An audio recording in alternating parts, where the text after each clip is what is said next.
Stay tuned for the Best of the Filmmakers show next, right here on Cablevision Channel 20.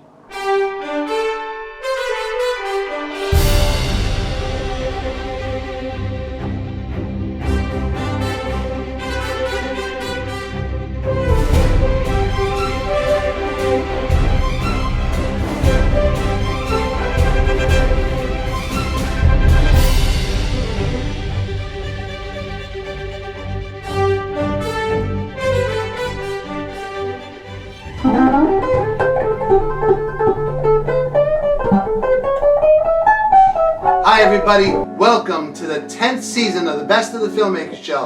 I'm Jerry Parisi and my cohort is Joann Parisi. She'll be coming on just a little later on. But right now we have a very special treat. It's very apropos for our show being on the air 10 years. We are here with Joe Fouco in the Joe Fouco Music Center. And that music center is celebrating its 50th year. 50 years. Hiya Joe. How did you pull that off? And is that famous Gibson I remember, 345? Yes, it is. This is the 1968 Gibson 345 stereo. Yes. Which means that I have two wires plugged in here, one for each pickup with one wire in the guitar. Stereophonic.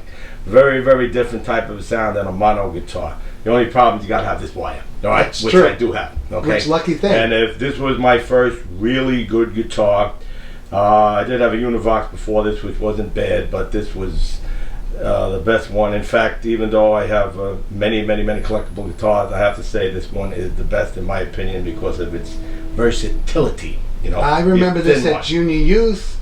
I remember you playing Rush on Christ the King. The hundreds of block parties, the weddings. A little riff, yeah. Yep, and everything else. Yeah, give us a little bit of a riff, Joe. Let's see what's yeah. going on.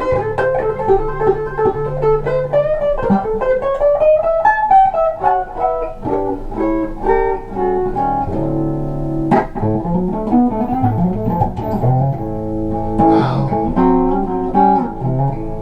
Bluesy.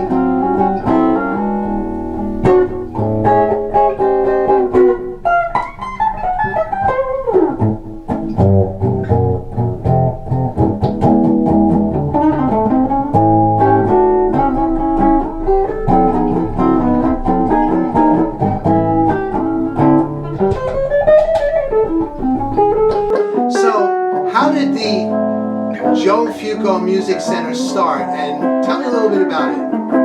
Well, I have to go way back to the beginning of my story because when I was 4 years old, my mom and dad got the idea, we're going to take you for accordion lessons. Now, for the viewers that might not know what an accordion is, which I'm not sure, it's this little box you kind of squeeze with the keyboard on this side, just like a piano, and the bass buttons like, you know, C, G, F, D, and the other row being major or minor chords.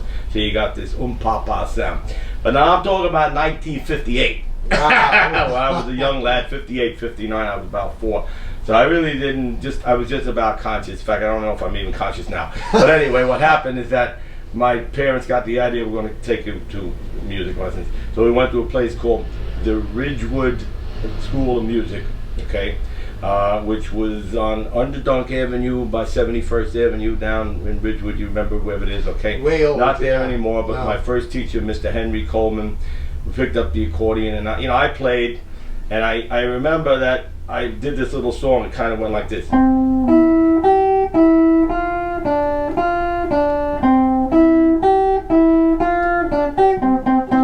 And so I played that, and then, but in the middle, I started going like, hitting these notes, and he goes, "Where'd you get the chords from?" And I go, I just hear them. So I just heard a couple of notes. Wow.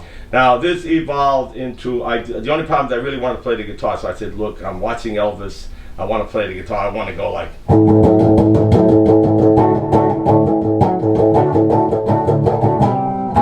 But he said, you gotta wait a little bit because, you know, you're just starting, your hands might not be ready for the guitar. So every week I bring my accordion and play Batter Up or Twinkle Twinkle Little Star, which is fine. And then I kept driving him nuts. Where's the guitar? Where's the guitar? So he said, oh, let the kid bring the guitar in. I brought the guitar in, and you know, like I started playing, like not right away a few chords, but I remember my first lesson, I actually learned all the 6 strings in the first lesson. Now, I'm not really that smart. But what happened is that I just heard the notes. So he says, well, I never saw anybody do all 6 notes in the first lesson. I said, okay, 6 strings. So that, I was going nuts. I just loved the guitar, and I was playing. And, you know, as time went on, when I got to be maybe about 9 or 10 or 11, I played pretty good. And all of a sudden, everybody started asking me, look, could you play at my birthday party? Could you play at the dance? You know, you start getting hired, right? So we got a couple of kids together. We hit a couple of Beatles songs, you know, like a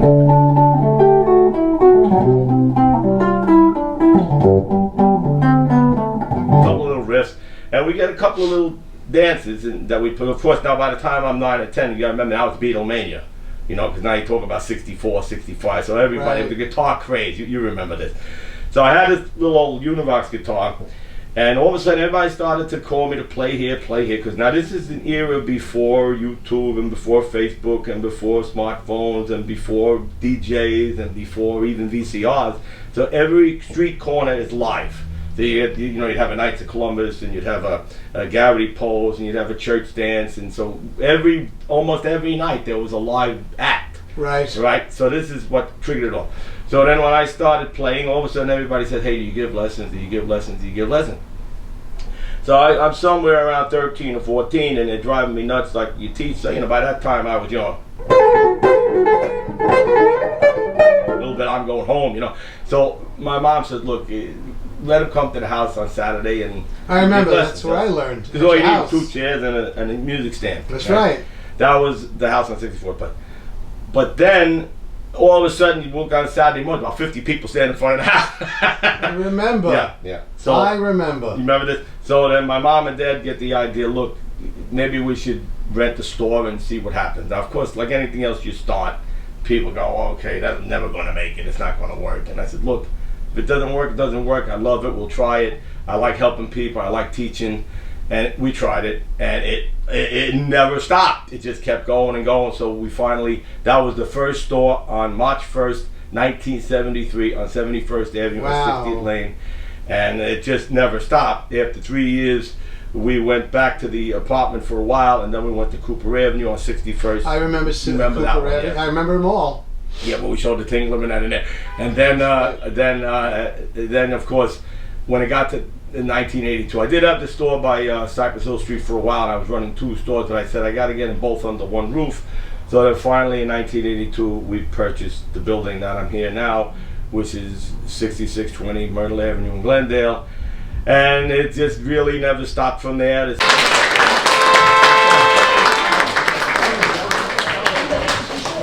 Good evening, everyone. Welcome to the 50th anniversary of the Joe Fouco Music Center. My name is Jerry Parisi.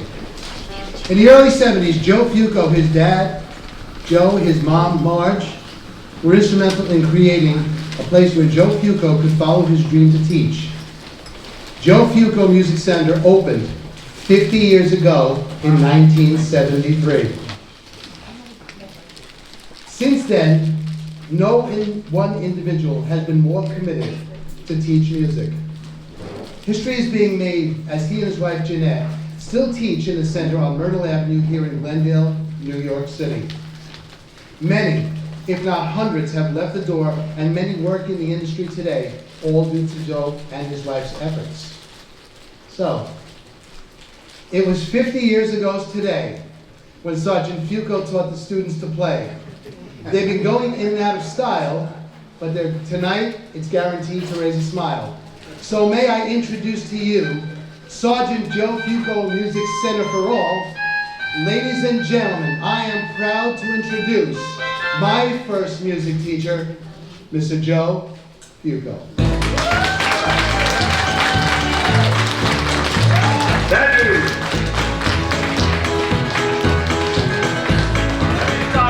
Clapping along. I want to see if we got any drummers out there. Ready? Let's see. You got it. You got it. Let's see. Yeah.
to have Joe around and his music center for 50 years is amazing.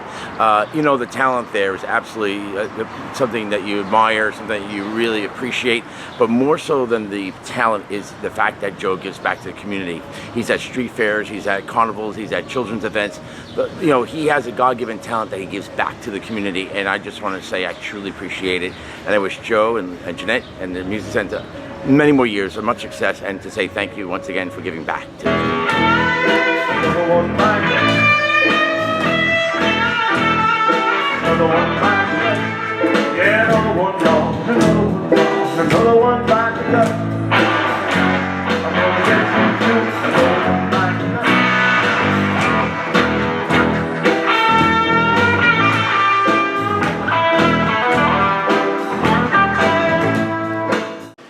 You know, when you go down any local side street fair, you go just walking around the neighborhood and you hear this music being played. I know I do, and I see this guy with a guitar. I see his wife Jeanette. You know, I see this guy with a guitar, and he's so full of life. And I say, well, that guy really has to break out of his shell. He's way too shy. He really has to. There's so much talent there. What he does is he gives it back to the community.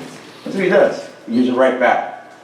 Now, 50 years is nothing to sneeze at. Being around, you know, in business is tough in this city to have a business, and to be around 50 years should be acknowledged, you know. And Joe's a big Beatles fan, as I am.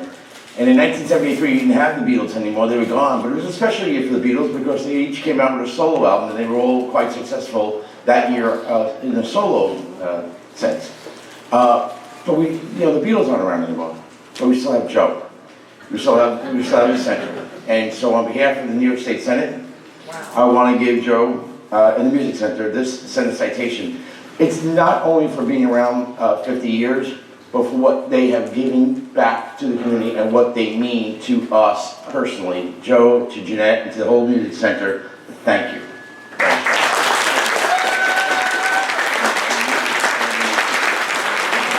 Have a great weekend, my God bless you all. Thank you. Let's hear it for Senator Joann, ladies and gentlemen. Great guy. And thank you so much for coming in person. I appreciate it. Thank you. Well, as far as being married to Joe, he's like any other artist. He's up and he's down and he's sideways, but he's always great.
You actually do, and fame never entered your mind, even though they asked you to play on, what was it, The Godfather and a few other things. I got a lot of offers, yeah. A lot of offers. And you also tested Dario Strings. Yeah. That was another thing you do. But you know, I remember very clearly when Rush would play, there would be the most powerful sound out of your guitars. I also remember when Rush from Canada came in and they had to change the name to Hush just to be a little different. With Rush back in the 70s, I played with four of the great guys that I ever knew. Joe Fouco being one of them, Joe LaCicero, bass player, Augie Fessler, a fantastic drummer, Charlie Cassiopo, who was a great organ player and guitar player, and myself. I mean, it was a great time, and it was a great time to be with these guys playing in a great band.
Phil's going to go back in the show in August. Alright, so next we have the 50-50. Let's draw that. Then we got to go to the finale. Then I got a button I push and all the equipment goes back to the floor for 10 minutes.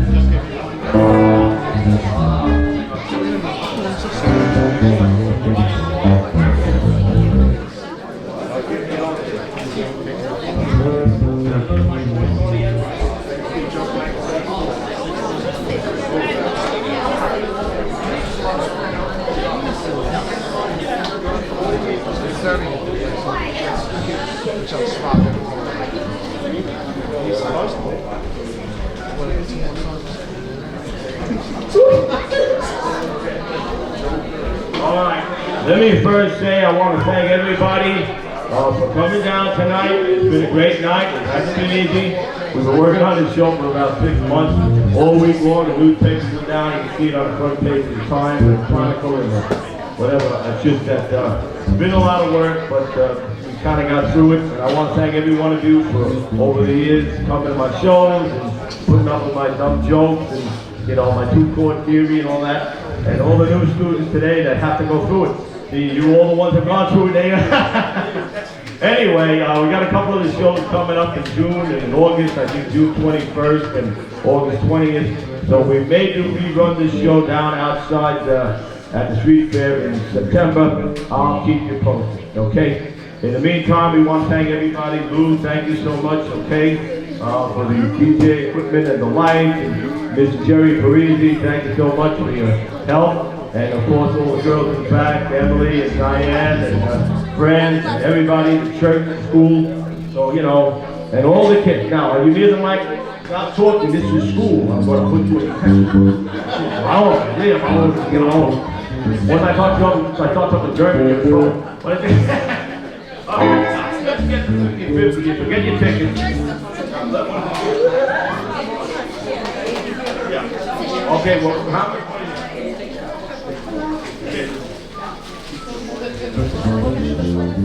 Okay, look, I didn't think I was going to take up this much. We want to thank Charlotte and Nick for going around and telling everybody you got to buy the 50-50 or we're going to put flat tires on your car. Thank you so much. All right. Anyway, thank you so much. They, by the way, that is Jeanette's sister and my two nieces right in that row, right in there. You see all the real beautiful girls right in that center.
Thank you very much.